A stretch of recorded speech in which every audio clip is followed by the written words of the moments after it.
Ini pertanyaan dari Singapura, dari Ibu Yesi Gusmita dari Singapura. Assalamualaikum Ustaz. Waalaikumsalam warahmatullahi wabarakatuh.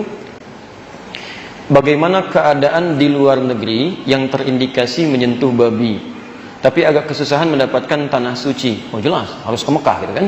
Baik. Ya. Atau setiap saat harus disucikan pakai tanah setelah tersentuh. Bagaimanakah puasa dan salatnya? Terima kasih atau sia-sia, diterima atau sia-sia? Jadi bagaimana status seseorang yang menyentuh babi? Ini dulu yang pertama. Lu terkait dengan salatnya. Kalau dia salat atau dia puasa, apakah sah puasanya atau tidak? Baik. Kita keluarkan dulu ayat-ayat terkait dengan hewan yang dimaksudkan. Kita ambil 3 saja lah untuk memudahkan. Ada beberapa ayat di Quran. Pertama, kalimat ini pertama kali disebutkan di Quran surah kedua Al-Baqarah ayat 183, posisi paling kiri di pertengahan. Indama harama alaikumul maytata waddama wa lahmal khinzir. Quran surah kedua ayat 173. Nah ini di mushaf standar di sebelah sini posisinya. Kemudian kedua di Quran surah ke-5 Al-Maidah ayat ketiga, posisi paling kanan pojok sebelah atas. Ya. Hurrimat alaikumul maytatu waddamu wa lahmul khinzir. Ini. Dan yang ketiga bisa ditemukan juga di Quran surah ke-6 tadi dibacakan di Imam Maghrib kita, tapi belum sampai ke ayat ini, ayat 145. Posisi paling kanan di pertengahan. Baik. Pertama, sepakat seluruh ulama bahwa hukum babi itu dihukumi haram. Jelas ya? Dihukumi haram. Ingat babinya gitu kan? Dihukumi haram. Baik memakannya ataupun al-intifa' bihi, ya, menggunakannya untuk kemanfaatan tertentu. Baik memakannya secara langsung atau menggunakan bagian dari babi, baik minyaknya ataupun misalnya lemaknya atau kulitnya untuk dimanfaatkan dalam hal tertentu. Dulu pernah ada yang menggunakan minyak babi atau lemak babi untuk menjadikan pelumas, cat untuk membuat perahu itu, ya dihaluskan dengan itu. Ya, jadi semua perangkat yang melekat kepada babi maka disifati haram, baik memakannya ataupun penggunaan pemanfaatannya. Sepakat sampai sini? Baik. Sedang status babinya sendiri tidak disebutkan kemudian. Ya, tidak disebutkan apakah dia dalam keadaan suci atau najis. Baik, babinya memang haram. Ya, tapi apakah setiap yang haram itu statusnya berawal suci atau sudah najis pada awalnya? Misal, kita beri contoh misalnya, darah haram tidak? Haram, nggak boleh dimakan gitu kan? Baik, pelan-pelan, najis tidak? Kalau tidak tahu katakan, Allahu a'lam. Hati-hati, ya hati-hati. Kalau najis itu artinya kalau kemudian melekat pada diri Anda atau pada badan Anda, maka najis mesti dibersihkan, nggak bisa dipakai ibadah. Nah, sekarang cek, lihat, cek. Kalau darah melekat pada pakaian, bisa nggak dipakai sholat? Tidak, kan najis mesti dibersihkan, kecuali yang tidak ketahuan, kan? Dibersihkan dulu, baru kemudian dengan itu Anda gunakan sholat dengan pakaian yang bersih dari situ. Ya, jelas di sini? Baik, air pipis misalnya, ya anak yang sudah mulai makan, najis tidak? Najis, ya minumnya haram tidak? Halo, haram tidak? Haram sepanjang ada minuman yang baik-baik. Anda ada sirup, minum minuman kencing misalnya kan, ada gunanya di situ. Baik ketika melekat pada pakaian Anda, mesti dicuci dulu karena najis. Jelas ya? Melekat pada tangan Anda, cuci dulu karena najis di sini.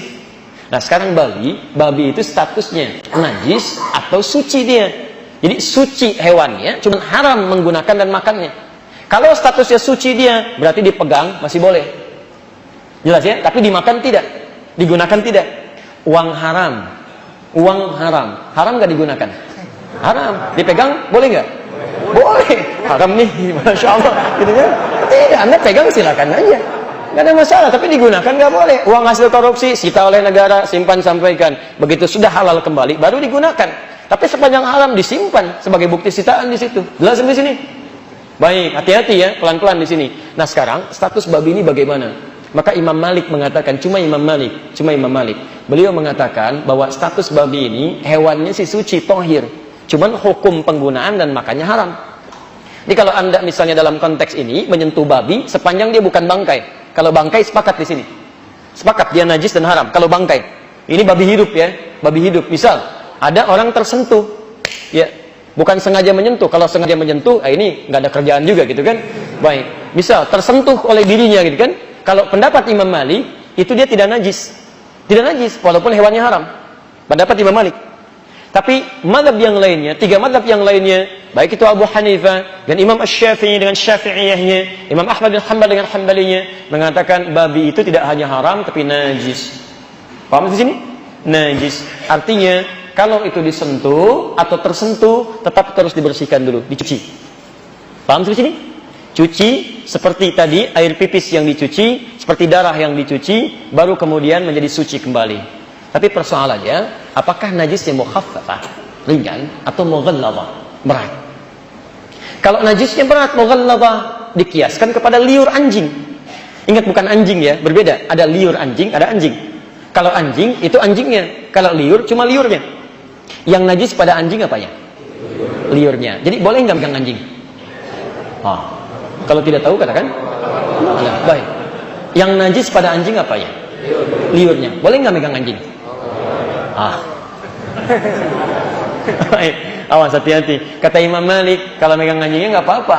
Tapi kalau kena liurnya itu yang dicuci. Salah satunya menggunakan tanah. Tapi kata Imam Asy-Syafi'i, cerdas sih kata beliau. Anda tidak tahu kapan anjing menjilat tubuhnya. Jelas ya? Kapan anjing menjilat tubuhnya. Jadi ketika anjing menjilat tubuhnya, Anda nggak bisa memastikan di sebelah mana. Makanya untuk berhati-hati, kata Imam Syafi'i, beliau katakan anjing itu najisnya aini, seluruh tubuhnya mengandung najis karena dia bisa menjilat-jilat tubuhnya. Ketika Anda sentuh, mungkin bersamaan dengan itu air liurnya ikut ada di situ. Paham sampai sini? Di sini Imam Syafi'i lebih jeli dalam konteks hukumnya.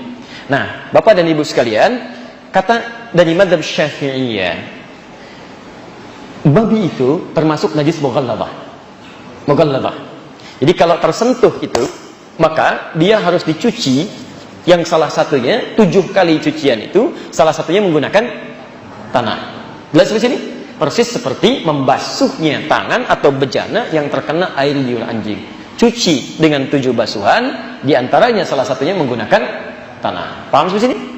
Sedangkan yang lainnya selain Syafi'iyah memandang bahwa tidak tepat mengkiaskan babi dengan liur anjing, karena berbeda di sini. Beda. Ya, lihat ketika kias disebutkan ataf di Quran, ataf itu mengikutkan hukum pada sebelumnya. Atafnya babi di Quran tidak pernah diatafkan kepada anjing. Tapi selalu diatafkan kepada bangkai misalnya, kemudian darah misalnya. Al-Baqarah ayat ke-173. Innama harrama 'alaikumul maitata wad-dama wa lahmal khinzir. Ya, menggunakan diharamkan bagi kalian bangkai, darah. Lihat, darah tadi kan najis kan? Bangkai najis kan? Artinya kalau kita pegang, kita bersihkan kan? Setelah itu Allah menyebutkan babi dengan huruf waw.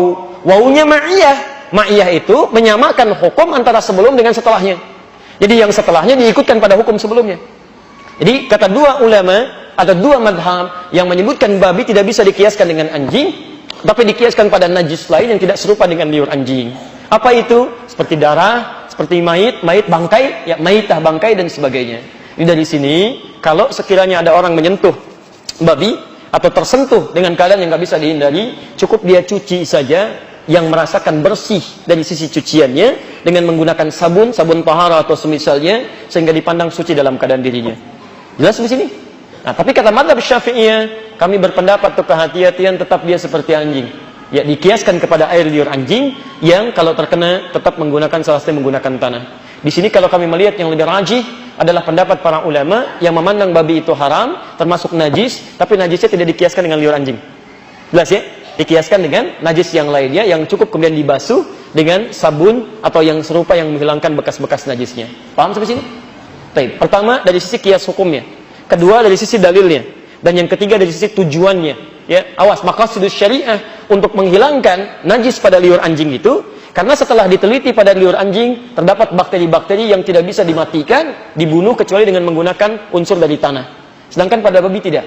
Ada unsur-unsur yang berbeda di sini. Jelas di sini? Baik ya. Jadi ini diantaranya. Anjing bahasa Arabnya apa? Kalau tidak tahu katakan. Baik. Anjing bahasa Arabnya apa? Tidak ada di Arab anjing, wallahu a'lam. Madza fil arabiyyati anjing? Wallahu a'lam. Masyaallah. Anjing bahasa Arabnya kalbun atau kilab. Baik. Kalau serigala masuk anjing bukan? Serigala. Wah. Serigala masuk anjing bukan? Awas hati-hati, ya, namanya beda. Serigala disebut dhi'bun di surat Yusuf, akalahu dhi'bu, dimakan oleh serigala. Serigala, di anjing disebut kalbun, serigala disebut dengan dhi'bun. Awas, ini harus jeli di sini. Karena air liur pada serigala beda dengan air liur pada anjing. Beda, hati-hati. Jadi kalau Anda kena air liur serigala misalnya, hati-hati, mohon maaf, ya, kena najis tidak? Tidak sama dengan anjing, tapi pilihannya kena air liur anjing, tangan Anda selamat, atau kena air liur serigala, tangan Anda potong. Pilih mana? Jadi nggak usah pelihara kedua-duanya, maksud saya, ya, nggak ada kerjaan, ngapain gitu kan? Kecuali untuk kebutuhan yang lainnya. Oh, hati-hati ya. Fikih itu selalu fleksibel, melihat kebutuhan hukumnya, tapi juga tidak diringan-ringankan. Ada ilat hukum yang mesti dipelajari. Baik. Kayak misalnya, anjing apa hukumnya dimakan? Haram. Kalau anjing laut? Hati-hati, awas, hati-hati, awas. Karena nanti kita akan lihat ada banyak hadis yang menyebutkan kan, al-bahru tahuru ma'uhu wal hillu maitatuhu. Yang segala yang di laut itu suci airnya dan halal bangkainya. Ya, halal bangkai yang di laut. Di semua yang ada di laut itu halal. Babi apa hukumnya? Haram. Babi laut? Enggak ada. Jadi nggak usah nekat. Babi itu haram, bawa ke laut dulu aja. Masya Allah, dilempar ke laut. Ya. Begitu mati dia sate di situ, tidak, itu tetap haram. Baik kan? Semua yang di laut semuanya halal kecuali putri duyung. Baik.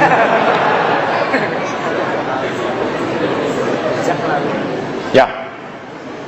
Jadi puasa dan salat kalau melekat babi pada dirinya tersentuh, itu salatnya dipandang tidak sah. Salat dipandang tidak sah. Jelas ya? Jadi salatnya masih diulang karena najis melekat pada dirinya dan dia tahu itu. Tapi kalau puasa, tetap puasanya tidak batal, tetap diteruskan. Karena ilat hukum puasa dengan ilat hukum sholat itu beda. Ya, antum misalnya, mohon maaf, sedang sholat, tiba-tiba keluar angin misalnya. Keluar, batal tidak? Batal. Sedang puasa, keluar angin, batal nggak puasanya? Tidak, gitu ya. Beda. Jadi jangan sampai disamakan ilat hukum dengan suasana berbeda dengan hukum sama. Itu tidak. Ya, jadi tersentuh babi saat sedang puasa tidak membatalkan puasa. Tapi Anda harus bersihkan sebelum Anda sholat. Paham ya? Baik, dan angin itu selalu kasihan, masuk salah, keluar salah, gitu kan? Masuk angin repot, keluar juga